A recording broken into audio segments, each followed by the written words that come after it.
오늘 온 세대에 함께 예배로 모인 여러분 모두에게 하나님께서 주시는 은혜와 평화가 가득하시길 기원합니다. 네. 오늘은 온 세대가 함께 모여 예배하는 그런 시간입니다.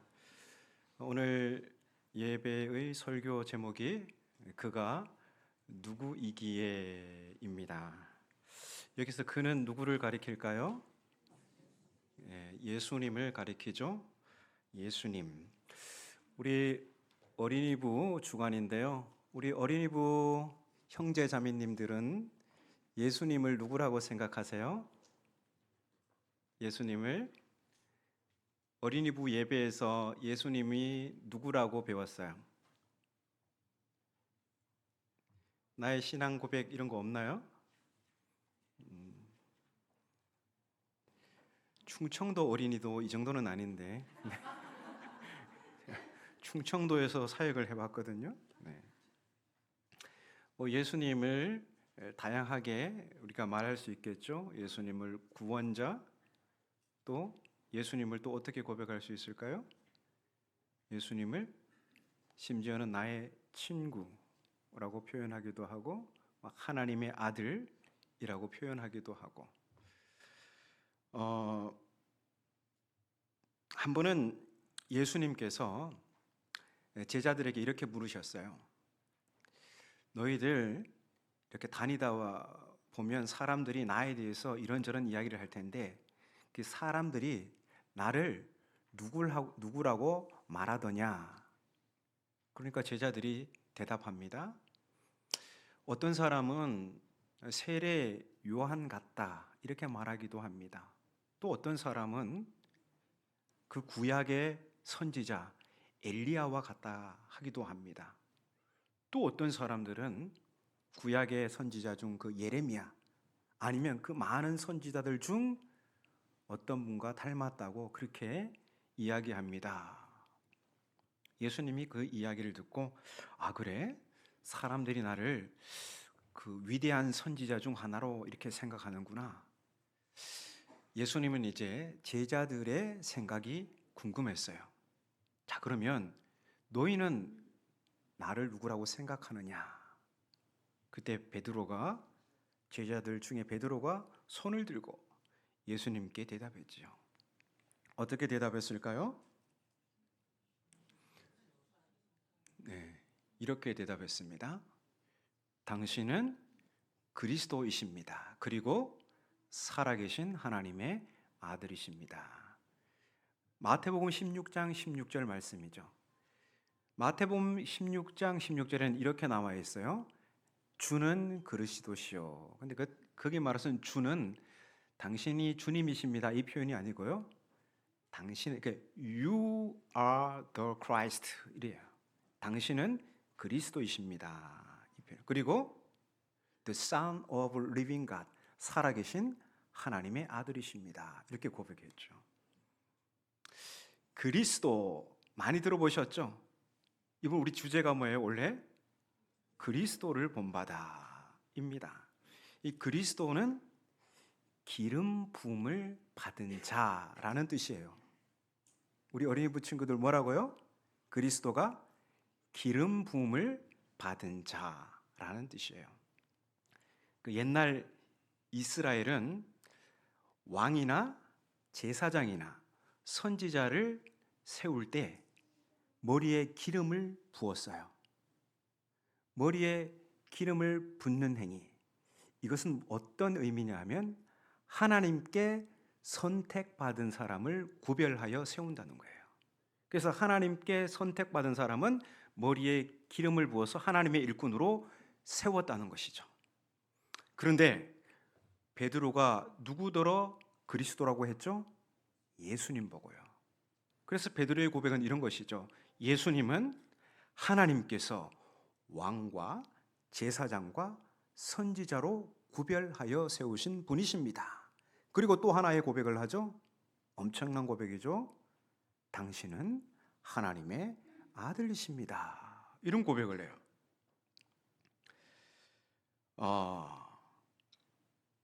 그러면 예수님 당시 사람들의 생각, 그리고 제자들의 생각, 예수님이 누구신가 이제 이야기했으니, 정작 예수님 자신은 사람들에게 자신을 어떻게 소개하셨을까? 요한복음에 보면요, 예수님께서 7번에 거쳐서 나는 누구다, 나는 이러이러하다, 예수님 자신을 소개하시는데요. 가장 먼저 요한복음 6장에 보면 예수님은 이렇게 당신을 소개하십니다. 네. 네. 나는 생명의 떡이다. 그리고 요한복음 8장에서는 나는 세상의 빛이다, 이렇게 소개하셨어요. 그리고 또 몇 장에 있을까? 요한복음 10장에서 예수님은 자신을 나는 양의 문이다. 그리고 10장에 또 하나가 있는데 뭘까요? 양 나오니까 나는 선한 목자다. 그리고 요한복음 11장에서는 예수님이 자신을 이렇게 소개하십니다. 나는 부활이요 생명이다. 그리고 요한복음 14장에서는 오늘 교동문에 있었죠?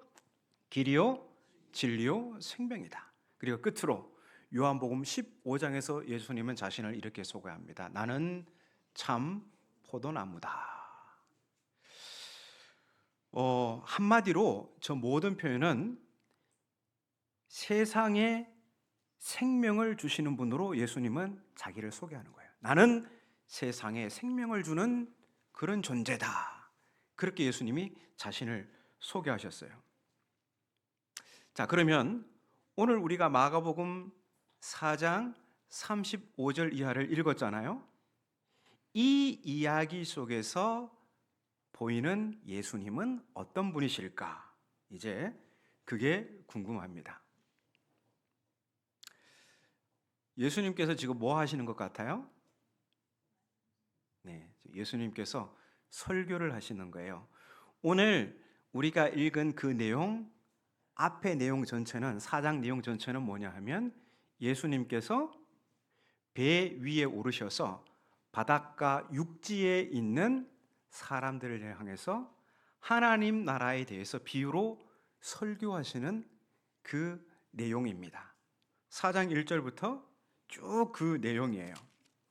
예수님께서 그 모인 사람들을 향해 얼마나 열심히 설교하셨는지, 얼마나 열정적으로 설교하셨는지 어느새 날이 저물었습니다. 그래서 예수님께서 제자들에게 야, 이제 우리가 움직여야겠다. 우리가 배를 타고 저 건너편으로 가자. 그렇게 말씀하셨죠. 하루 종일 예수님께서 설교하셨어요. 그래서 피곤하셨는지 예수님은 배 뒤에서, 고물이라고 나와 있죠. 그 배 뒤쪽이에요. 배 뒤쪽에서 잠을 청하셨어요. 그런데 갑자기 바다에 큰 광풍이 일어난 것입니다. 자, 저 그림은 그 유명한 화가 렘브란트라는 사람의 작품입니다. 큰 광풍이 불자 물결이 거세지고 집채만한 파도가 배에 부딪혀 들어오자 배에 물이 가득하게 되었고 금방이라도 파도에 삼켜 침몰하게 된 것입니다. 두려움에 사로잡힌 제자들은 예수님을 깨우며 말했어요. 우리가 죽게 되었는데 이렇게 주무시고만 계실 건가요? 어서 일어나 우리를 도와주십시오. 잠에서 깨어난 예수님은 바람과 바다를 향해 명령하십니다. 어떻게 해요? 잠잠하라, 고요하라. 이렇게 하셨을까요? 아니면 굉장히 위험 있게 잠잠하라, 고요하라 이렇게 하셨을까요? 네, 매우 위험 있게 바람과 바다를 향해서 명령하셨겠죠. 그러자 어떻게 되었을까요? 네, 바람과 바다가 잔잔해졌습니다. 예수님은 제자들을 향해 어찌하여 무서워하느냐, 너희는 어찌하여 믿음이 없느냐, 이렇게 안타까워하셨어요. 이 모습을 지켜보던 제자들은 심히 두려워했다고 하잖아요. 이것은 뭐냐면 그냥 단순히 공포심이 아니라 예수님의 그 모습을 보고 바람과 바다, 그 광풍을 잔잔하게 하시는 그 예수님을 보고 경외심에 사로잡혔어요. 예수님을 존경하게 되었고 그 예수님을 두려워하게 되었어요. 그래서 자기들끼리 예수님의 그 모습을 지켜보던 제자들은 자기들끼리 이렇게 속삭였지요.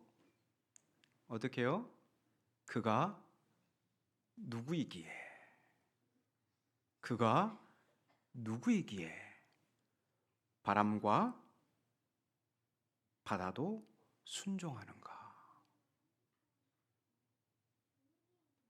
제자들은 예수님의 그 모습을 보고 정말 경외심에 사로잡혔는데 도대체 이분이 누구시기에 바람과 바다가 순종하는가? 여러분은 오늘 이 이야기 속에 보이는 예수님이 어떤 분이라고 생각하세요? 기적을 행하는 자? 어떻게 생각했어요? 오늘 이 사건 속에서 예수님을 어떻게 표현할 수 있을까요? 예수님은 누구예요?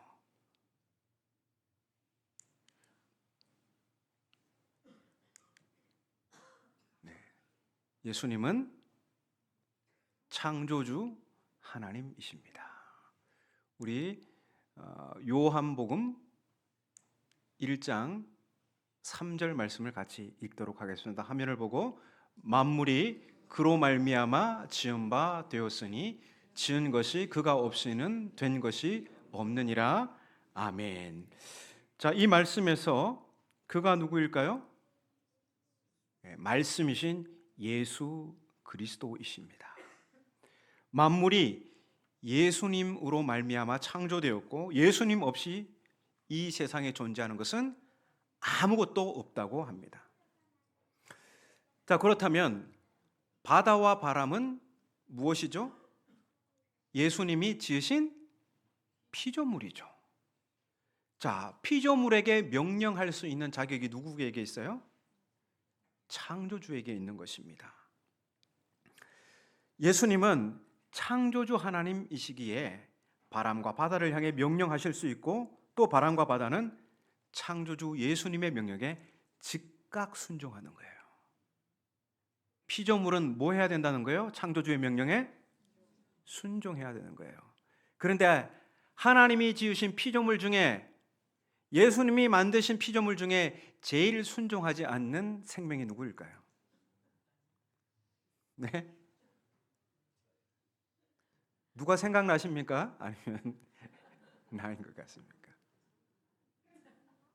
이 세상에 존재하는 모든 생명체 중에 가장 위험한 존재는 누구예요? 이 세상을 위태롭게 하는 가장 위험한 존재가 누구예요? 네, 누구요?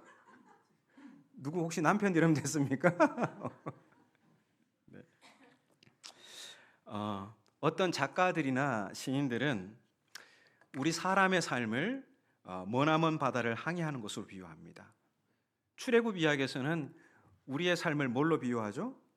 광야의 삶.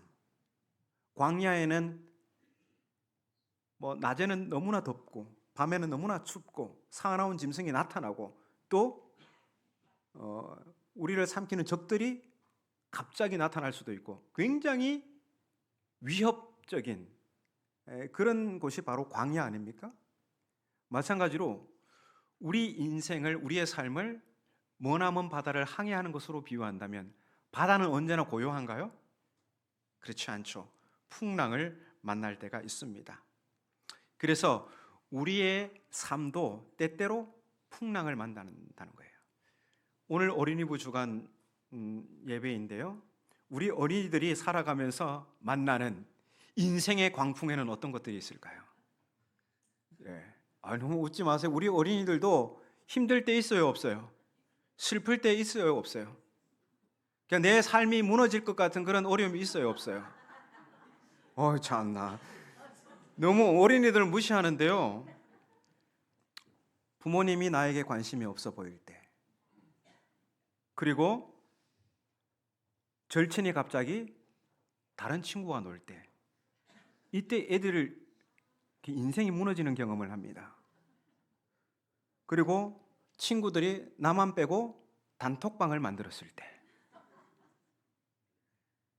그거 알면 마음이 어떨까요?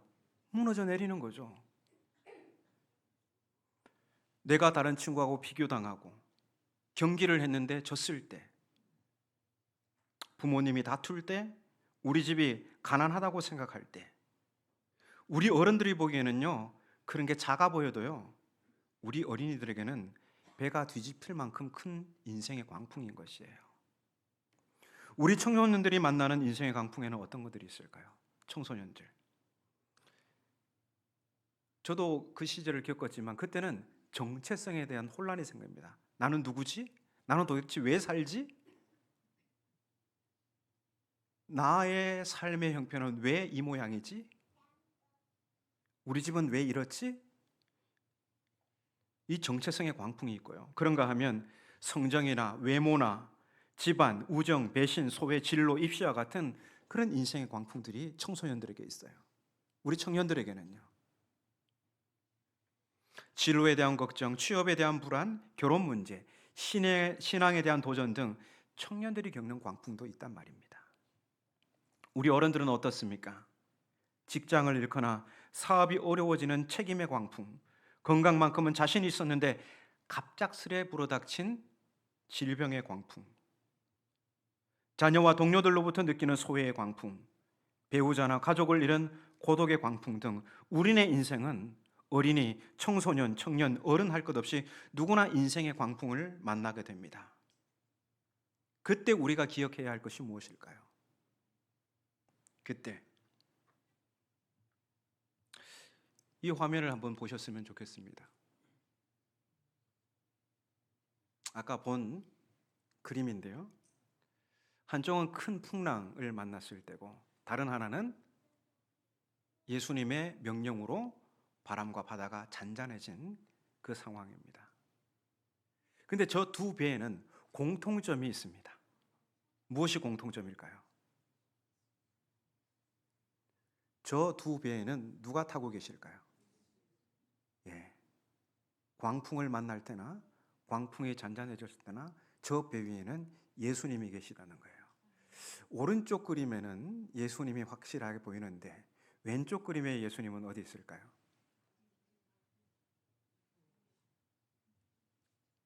보이십니까? 여기 예수님? 네, 요 예수님입니다. 지금 요 제자들이 지금 깨운 거예요. 다급했죠. 지금 다급해서 예수님을 깨운 건데, 네, 풍랑을 만났을 때나 광풍이 잔잔했을 때나 우리가 항해하는 인생의 배 위에는 누가 계시다는 거예요? 예수님. 그 예수님이 누구시라고요? 창조주 하나님이시라는 거예요. 예수님은 제자들이 믿음이 없다고 안타까워하셨지만 그래도 제자들은 광풍을 만났을 때 그 배에 누가 계시다는 걸 알았어요. 예수님이 계시다는 걸 알았어요. 그리고 흔들어 깨우며 말했습니다. 우리가 죽게 된 것을 돌보지 않으십니까?